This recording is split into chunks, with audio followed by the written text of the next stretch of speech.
వచ్చిందా? ఏం చేస్తుంది? మళ్ళీ ఎందుకు బజ్జుకుందిరా?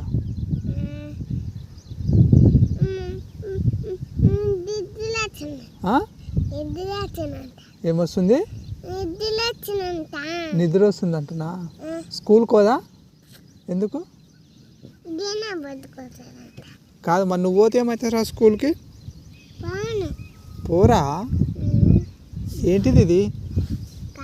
ఏం కాయ? ఏం కాయ? అదేం కాయ? చెప్పు చూద్దాం. ఏం కాయ? తినేటి కాయనా? తిన్నావా ఎప్పుడన్నా? ఎన్నిసార్లు తిన్నావు? ఇప్పుడు తింటావా మళ్ళా? తిను. అది